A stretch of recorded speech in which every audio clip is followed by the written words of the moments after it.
반갑습니다.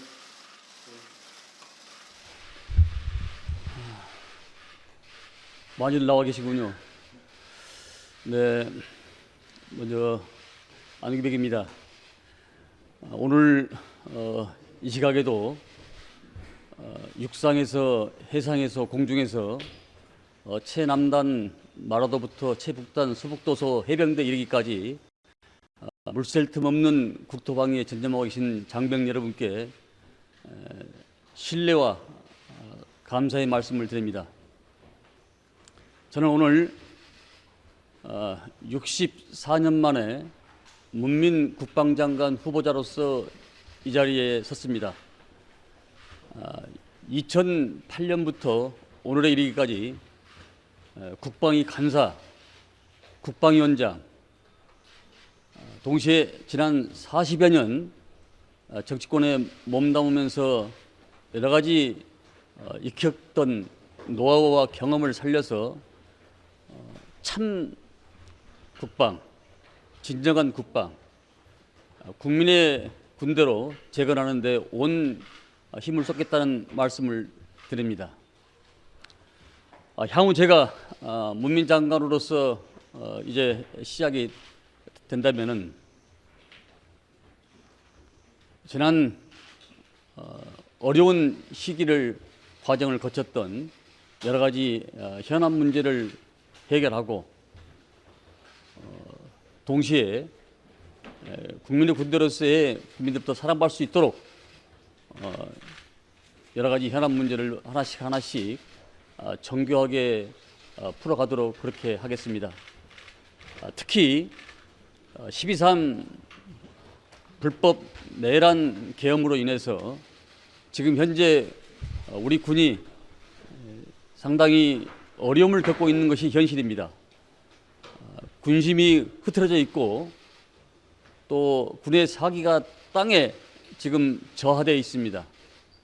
저는 이 문제를 살리는데 모든 역량을 쏟아붓겠다고 생각을 합니다. 가장 본질적인 문제는 어떤 무기 체계보다도 지금 현재 우리 군에 처한 중견 간부의 이탈 문제, 군 충원 문제와 자긍심이 많이 상실되어 있는 것이 사실입니다. 자긍심은 자신감에서 나오고 그 자신감을 살려줘야만이 우리 군의 사기가 우리 병영에서 정말 신명나고 신바라남는 그런 군대가 될 것으로 저는 확신하고 있습니다. 새로운 군을 만드는데 제 미력하나 모든 역량을 쏟아붓겠습니다. 감사합니다. 가장 시급하고 중요한 국방개혁 과제는 뭐라고 생각하십니까? 사실 우리 국방부는 법무부와 더불어서 대한민국 건국에 한 번도 부처 명칭이 바뀐 적이 없습니다.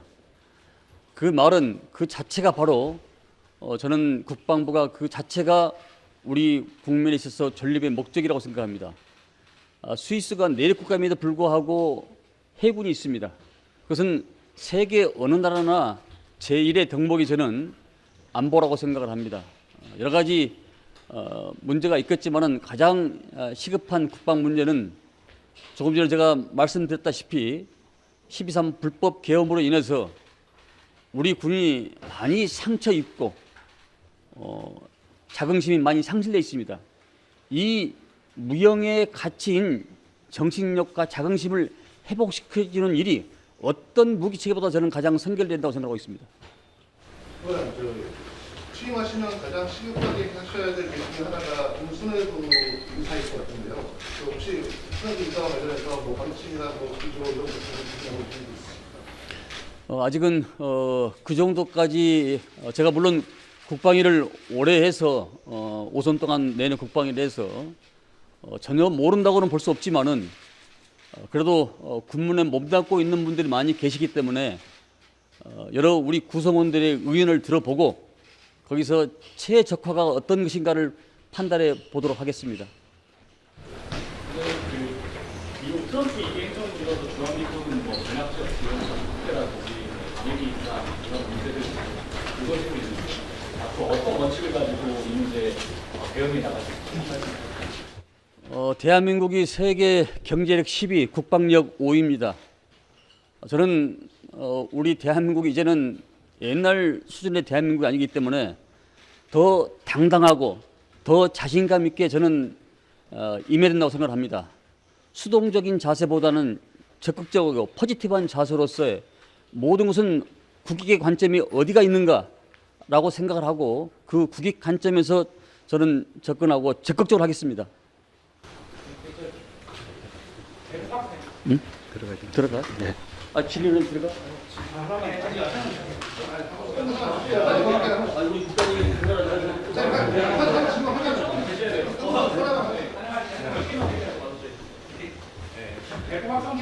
나만요.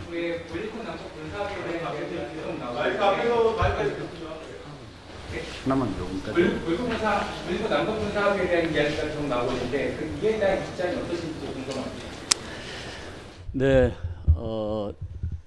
전쟁 중에도 대안을 합니다. 한반도 문제는 우리 국내 문제이면서 국제적인 문제입니다. 전쟁에도 대안을 하기 때문에 아이젠하워가 중국과 북한과 대화해서 전쟁에도 휴전을 했지 않았습니까? 소련도 닉슨이 개혁 개방화 길로 대화를 통해서 이끌지 않습니까? 저는 대화가 가장 먼저 중요하다는 생각을 갖고 있고, 그리고 이 문제에 대해서는 지난번에 평창 동계 올림픽도 먼저 문화와 예술이 서로 간에 접합을 해서 그 이후에 군사적 문제까지 해결되지 않았겠습니까? 저는 먼저 민간적인 차원에서부터 서로가 교류가 있고, 그리고 9.19 군사 문제도 다시 복원을 해서 한반도가의 평화의 기류가 흐르는 그런 걸로 저는 봐야 된다고 생각합니다. 북한은 우리의 적이면서 동포입니다. 그래서 저는 항상 그런 두 가지 시선으로 어떤 멀티트랙, 다양하고 정교한 그런 방법으로 북한을 바라볼 수밖에 없다. 그래서 저는 9.19 군사 합의도 다시 원점에서 재검토를 해야 된다고 그렇게 생각을 갖고 있습니다. 원점 재검토는 복원이 필요하다는 입장이에요. 그러니까 지금 바로 복원하는 것보다는 상황과 또 여러 가지 여건 이런 것들을 조합해 보면서 어떤 것이 가장 평화로운 방법인가, 어떤 것이 남북이 평화롭게 살 수 있는 방법인가, 이 문제를 최적화시키겠다, 그런 말씀으로 이해하시면 될 것 같습니다. 그리고 지금 12.3 개혁 반공 세력에 대해서 내란 특검 외에 국방부 자체적으로 어떤 조사를 할 계획이 있으신가요? 저는 어떤 사건과 이거에 대해서는 조금 전에 홍 기자님이 말씀했다시피 조직의 문제가 아니라고 사람의 문제라고 생각을 하고 있습니다.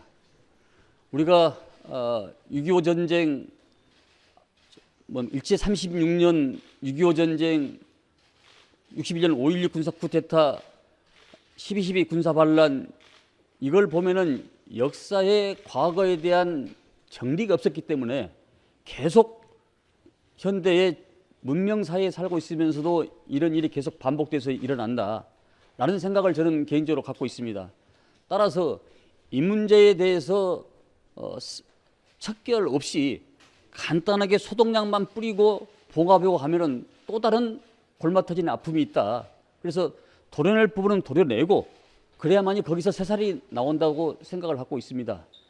따라서 사실 우리 군대는 예전 군대하고 달랐습니다. 예전 군대하고 달랐기 때문에 결국은 12.3 내란 계엄이 실패한 거 아니겠습니까?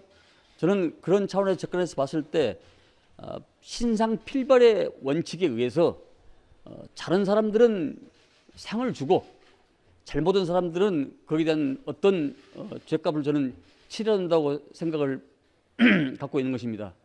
따라서 그 문제는 제가 내란특별 진상조사위원장을 맡았기 때문에 깊숙이 잘 알고 있습니다. 그 부분에 대해서 여러 가지 방법과 또 여러 가지 것을 갖춰 나가도록 하겠습니다. 감사합니다.